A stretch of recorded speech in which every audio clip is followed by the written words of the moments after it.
جمعے کے دن پر ہی آج کچھ بات کرتے ہیں۔ نارملی ہم جمعے کا دن ڈے آف فرائیڈے آرڈنری انداز میں گزار لیتے ہیں، تھوڑی سی کوشش کر کے جمعے کی نماز پڑھ لیتے ہیں، لیکن شاید یہ احساس نہیں ہوتا کہ یہ جمعہ ہمارے لیے کتنا بڑا رب کی طرف سے انعام ہے۔ جمعہ جو ہے وہ سید الایام ہے، تمام دنوں کا سردار ہے۔ جمعے کے دن جہنم کی آگ نہیں سلگائی جاتی۔ جمعہ کا جو دن ہوتا ہے اس کی رات کو دوزخ کے دروازے نہیں کھلتے۔ جمعے کے دن کو بروز قیامت دلہن کی طرح اٹھایا جائے گا۔ جو مسلمان جمعے کے روز انتقال کر جائے وہ شہید کا رتبہ پاتا ہے اور عذاب قبر سے محفوظ رہتا ہے۔ اور سبحان اللہ، جمعے کی ایک نیکی 70 نیکیوں کے برابر ہے۔ اسی لیے جب جمعے کے دن حج آتا ہے نا تو اس کو حج اکبر کہتے ہیں، کیونکہ حج بھی 70 حج کے برابر ہو جاتا ہے۔ ایسی کوئی اسکیم آ جائے، ایسا کوئی معاملہ ہو جائے کہ یار فلاں دنوں کے لیے کوئی اسکیم ہے، یہ کام کرو گے تو پیسے ڈبل ہو جائیں گے، فلاں ملک میں ٹیکس کم ہو گیا تو وہاں سے گاڑی منگوا لو، فلاں ملک میں نیا ماڈل آیا ہے تو ادھر کوشش کرو تو زیادہ پیسے بچ جائیں گے۔ ہم کاروبار میں جہاں جب پروفٹ نظر آتا ہے ادھر کوشش زیادہ کرتے ہیں۔ کئی کلومیٹر دور جا کر بھی اگر کسی اسٹور پر سیل لگی ہوئی ہو کہ 50% ڈسکاؤنٹ ملتا ہے تو ہم ادھر جا کے لیتے ہیں کہ یار فائدہ ہے۔ یعنی سیل لگا کر بہت سارے اسٹور والے سردیوں میں گرمیوں کا مال بیچ جاتے ہیں، گرمیوں میں سردیوں کا بیچ جاتے ہیں، ہم وہ بھی لے لیتے ہیں کہ چلو یار ابھی سردیاں نہیں آئیں لیکن سستا مل رہا ہے، جیکٹ لے لو سردیوں میں کام آئے گا۔ یعنی یہ ہمارا مائنڈ سیٹ ہوتا ہے، اس میں کوئی شرعی قباحت بھی نہیں ہے، لیکن یہی ذہن نیکیوں میں کیوں نہیں بنتا؟ جمعے کے دن ایک نیکی کرے تو 70 نیکیاں ہیں۔ اب آپ بتائیے کہ مثال کے طور پہ کسی نے ذہن بنایا ہوا ہے کہ میں منڈے والے دن، پیر والے دن کسی مریض کی عیادت کرنے جاؤں گا، ٹیوزڈے کو میں نے فلاں غریب کی مدد کرنی ہے، تو منڈے ٹیوزڈے سنڈے کو جو کام کرنے 2-3 دن پہلے کر لیں اور جمعے والے دن کریں تاکہ 70 ٹائمز ملٹیپلائی ہو جائے۔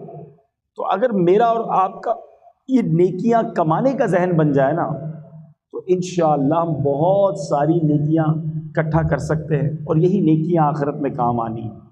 یاد رہے، مرنے کے بعد کفن میں جیب نہیں ہوگا اور قبر میں تجوری نہیں ہوگی۔ میرے اور آپ کے ساتھ جو جائے گی نا چیز وہ ہمارے اعمال ہی جائیں گے۔ یہ ہمارا سارا سرمایہ، سارے ہمارے ویزے، پاسپورٹ، ہماری جو بھی دنیا ہے وہ یہی رہ جائے گی۔ بلکہ بڑی خوبصورت بات کتابوں میں لکھی کہ جب انسان کا انتقال ہوتا ہے تو گھر والے آپس میں بات کرتے ہیں، ایک دوسرے سے پوچھتے ہیں کہ بتاؤ مرحوم نے پیچھے کیا چھوڑا ہے، مگر فرشتے جب بندہ قبر میں جاتا ہے تو آپس میں یہ گفتگو کرتے ہیں کہ بتاؤ مرحوم نے آگے کیا بھیجا ہے۔ اصل چیز وہ نیکیاں ہیں جو ہم نے آگے کے لیے جمع کر رکھی ہیں۔ اللہ کی رحمت سے ہر ہفتے میں ایوری ویک ہمیں ایک دن ملتا ہے جس میں ہم خوب نیکیاں کما سکتے ہیں۔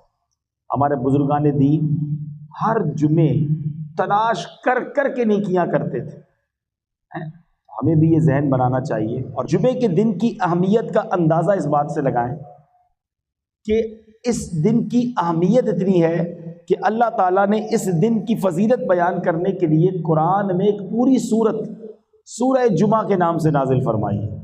ایک پوری سورت کا نام ہی سورہ جمعہ ہے، اور اس میں ارشاد باری ہوتا ہے، اس کا ترجمہ کیا ہے؟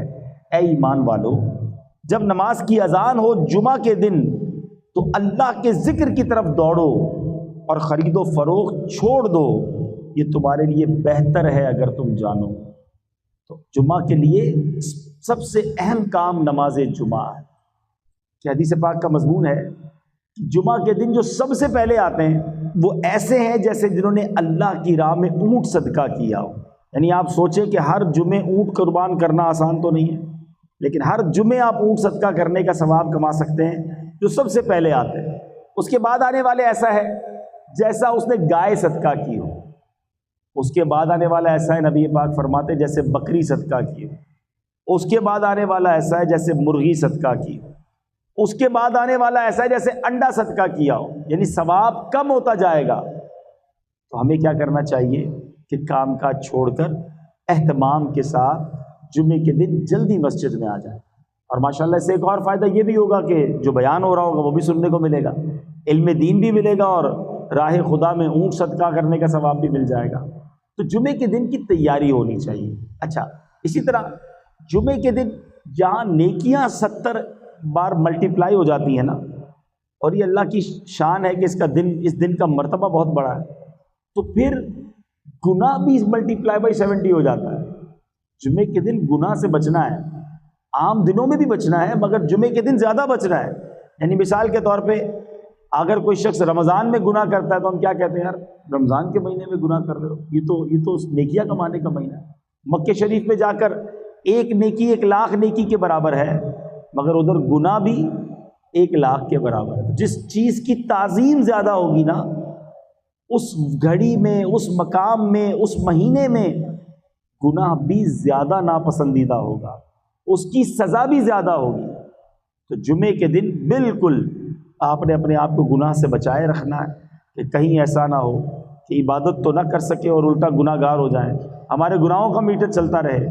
اللہ پاک مجھے اور آپ کو گناہوں سے محفوظ فرمائے، گناہ کرنے سے ہم سب کو بچائے رکھے.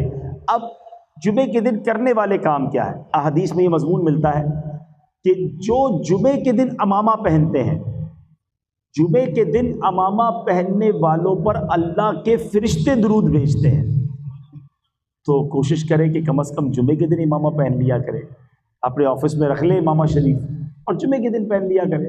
ایک اور روایت میں آتا ہے کہ جمعے کے دن جو امامہ پہنتا ہے بغیر امامے کے 70 جمعوں کے برابر اسے ثواب ملتا ہے، 70 ٹائمز مور برکتیں ملتی ہیں. جمعے کے دن ناخن کاٹے جائیں تو تنگ دستی دور ہوتی ہے، روزی میں برکت ہوتی ہے، یہ سنت بھی ہے. یاد رہے کہ ناخن 40 دن سے زیادہ نہیں بڑھنے چاہیے، اور جمعے کو کاٹیں تو انشاءاللہ اس سے تنگ دستی دور ہوگی، روزی میں برکت ہوگی انشاءاللہ. تو اللہ پاک ہمیں نیکیوں کا حریص بنا دے.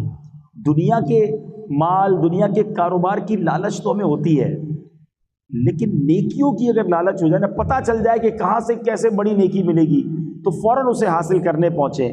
صحابہ کرام کو بڑا شوق تھا، یعنی وہ نیکیاں تلاش کر کے نیکیاں حاصل کرنے کی فکر کرتے تھے.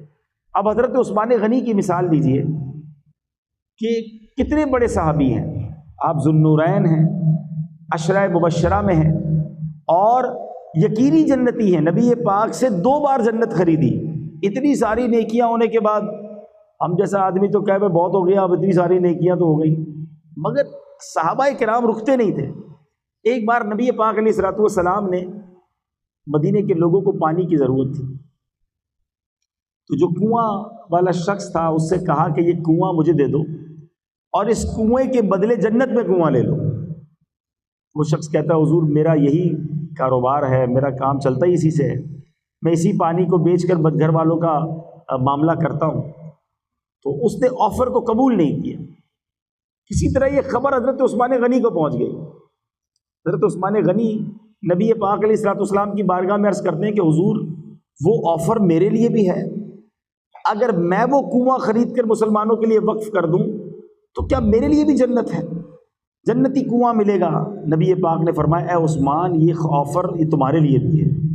حضرت عثمان نے وہ کنواں جس قیمت میں اس نے دیا خریدا اور مسلمانوں کے لیے وقف کر دیا. تو پتہ چلا کہ صحابہ کرام کو موقع ملتا، چانس ملتا کہ ادھر نیکی ہو سکتی ہے، وہ فوراً وہ نیکی کرنے کی کوشش کرتے تھے. ہم کاروبار کے لیے تو واقعی اتنے جس کو کہیں کہ ایگریسو ہیں کہ جیسے ہی موقع ملے کہ یہ کام کر لو ہم کر لیتے، اس ملک میں پہنچ جاؤ. اب دیکھیں نا اتنے سارے پاکستانی یہاں پہنچ گئے، میں دنیا میں جدھر جاتا ہوں ایسے ایسے ممالک ہیں وہاں بھی لوگ پہنچے ہوئے، موقع ملا، چانس ملا، دنیا نظر آئی، پہنچ گئے. لیکن کیا بالکل اسی طرح ہم آخرت کے لیے، نیکیوں کے لیے وقت نکالتے ہیں؟ بلکہ یہاں تو حال یہ ہے کہ 5 وقت نماز پڑھنے کے لیے وقت نہیں نکال پاتے. یہ درست نہیں ہے، یہ زندگی کا انداز اچھا نہیں ہے. مرنے کے بعد ہمارے اعمال ہی ہمارے کام آئیں گے. اور آج میں یہ چاہ رہا تھا کہ چونکہ جمعے پر ہی بات ہو رہی ہے تو آج جمعے کے خطبے پر بھی کچھ بات کی جائے. جمعہ کے خطبے میں ہم ایک اعلان بار بار سنتے ہیں، الا لا ایمان لمن لا محبت لا.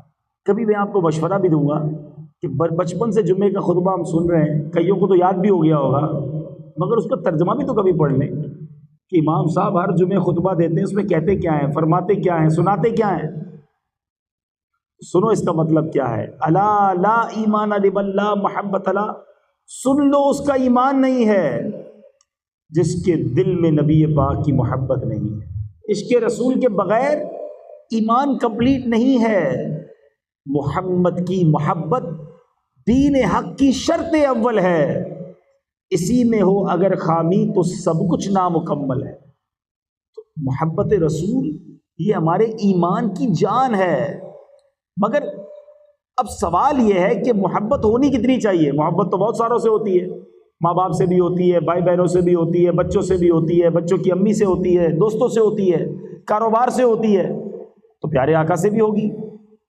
نہیں جناب، کتنی ہونی چاہیے یہ بھی نبی پاک نے خود بیان کیا۔ بخاری شریف کی حدیث ہے، میرے آقا فرماتے ہیں لا یؤمن احدکم حتی اکون احب الیہ من والدہ وولدہ والناس اجمعین۔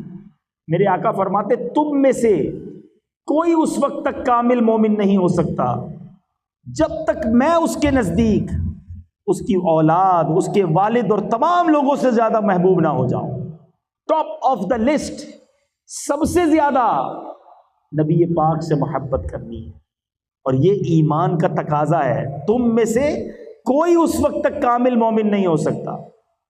تو یہ میلاد کا مہینہ پیارے آقا سے کنیکشن مزید مضبوط کرنے کا مہینہ ہے۔ لیکن اب سوال یہ ہے کہ ہم ہو سکتا ہے سارے لوگ کہیں کہ بھائی ہمیں بھی نبی پاک سے سب سے زیادہ محبت ہے۔ اگر یہ بات آپ کہتے ہیں، یہ دعویٰ آپ کرتے ہیں، تو دلیل ہے کہ نہیں؟ کیونکہ صرف زبانی کہنے سے تو نہیں ہوگا نا۔ اگر واقعی کسی کو نبی پاک سے سب چیزوں سے زیادہ محبت ہے تو پھر پیارے آقا کی سنتوں پر عمل کہاں ہے؟ نبی پاک فرماتے ہیں جس نے میری سنت سے محبت کی اس نے مجھ سے محبت کی، اور جس نے مجھ سے محبت کی وہ میرے ساتھ جنت میں جائے گا۔ تو سنت کی اہمیت کتنی زیادہ ہے، اس کو میں آپ کو دنیاوی مثال کے ذریعے سمجھاؤں کہ اگر کوئی بیٹا آپ کو ملے، کوئی بچہ ملے، اور وہ آپ کو کہے میں اپنے والد صاحب سے بڑی محبت کرتا ہوں، میں اپنے والد صاحب کا دیوانہ ہوں، اپنے والد صاحب پر میری جان قربان۔ آپ کہیں یار کمال ہے، ماشاءاللہ اپنے ابو سے کتنی محبت کرتا ہے۔ تھوڑے دنوں بعد اس کے والد صاحب سے ملاقات ہو اور آپ والد صاحب سے کہیں کہ آپ کا بیٹا آپ سے بڑی محبت کرتا ہے، آپ کی بڑی رسپیکٹ کرتا ہے، تو والد صاحب کہے ایک نمبر کا جھوٹا ہے، میری تو ایک بھی بات نہیں مانتا۔ تو آپ کیا کہیں گے؟ یار کمال ہے، میرے سامنے تو اتنی باتیں کر رہا تھا کہ ابو میرا سب کچھ، میرے والد ہیں اور میری جان میرے والد پر قربان، والد کہہ رہا ہے میری ایک بات نہیں مانتا۔ تو آپ کیا کہیں گے کہ جھوٹا دعویٰ تھا۔ اب اپنے بارے میں ہم سارے چیک کریں، ایک طرف تو ہمارا دعویٰ یہ ہے کہ نبی پاک پر ہماری جانیں قربان، ہم پیارے آقا کے بڑے عاشق ہیں، تو یہ عشق رسول نظر کیوں نہیں آتا؟ نہ چہرے پہ نظر آتا ہے، نہ لباس میں نظر آتا ہے، نہ باتوں میں نظر آتا ہے، نہ کاروبار میں نظر آتا ہے۔ کیا نبی پاک کا عاشق جھوٹ بول سکتا ہے؟ کیا نبی پاک کا امتی کسی کو دھوکہ دے سکتا ہے؟ نبی پاک فرمائے من غش فلیس منا، دھوکہ دینے والا ہم میں سے نہیں۔ پھر کیسا عشق رسول ہے کہ مسلمان بھی کہلاتا ہے دھوکہ بھی دیتا ہے، مسلمان بھی کہلاتا ہے گندی بری باتیں بھی کرتا ہے، مسلمان بھی کہلاتا ہے حرام بھی کماتا ہے، اپنے آپ کو نبی پاک کا عاشق بھی کہتا ہے اور بے حیائی کے کام بھی کرتا ہے، شرابی دوست بنائے ہوئے ہیں، معاذ اللہ خود بھی شراب کے اڈوں پہ جاتا ہے۔ تو خود سوچئے آپ کہ یہ عشق رسول نہیں ہے۔ عشق رسول یہ ہے کہ مجھے بتانا نہ پڑے میں مسلمان ہوں، میں نبی پاک کا امتی ہوں، مجھے دیکھ کر پتہ چل جائے کہ یہ کس کا غلام جا رہا ہے۔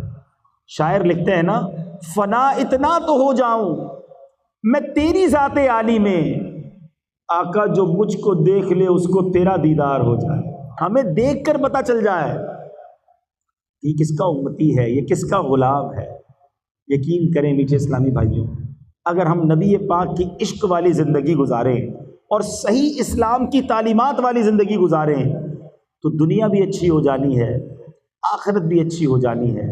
آج مسلمان کہلانے والے کو قرآن پڑھنا نہیں آتا، نبی پاک کا امتی تو کہلاتا ہے، مگر آقا کے قلب اطہر پر جو قرآن نازل ہوا، اور یاد رہے پیارے آقا پر کہ بہت سارے معجزات ہیں، مگر جس معجزے کو اعظم المعجزات کہا گیا بگیسٹ میریکل کہا گیا وہ قرآن مجید فرقان حمید ہے، مگر قرآن پڑھنا بہت بڑی تعداد میں مسلمانوں کو نہیں آتا، کھولتے بھی نہیں ہیں قرآن۔ میں آپ سے اگر سوال کروں کہ آپ نے یہ بتائیے کہ فیس بک کب آن کیا تھا، آپ کہیں گے بھی مسجد میں آنے سے پہلے ہی آن کیا تھا۔ اچھا واٹس ایپ وہ تو ہو سکتا ہے مسجد میں بھی چیک کیا ہوگا۔ تو کئی سافٹ ویئر ہم روزانہ کئی بار آن لائن کرتے ہیں، اور میں یہ پوچھوں کہ بتائیں قرآن کب کھولا تھا؟ جواب آئے گا پچھلے رمضانوں میں۔ اب کب آن لائن کریں گے؟ اگلے رمضانوں میں۔ ہم قرآن سے کتنا دور ہو گئے۔ اور ایک سچ بات بتاؤں، جب قبر میں جائیں گے نا، یہ سارے سافٹ ویئر آف لائن ہو جائیں گے، قرآن قبر میں بھی آن لائن ہو جائے گا۔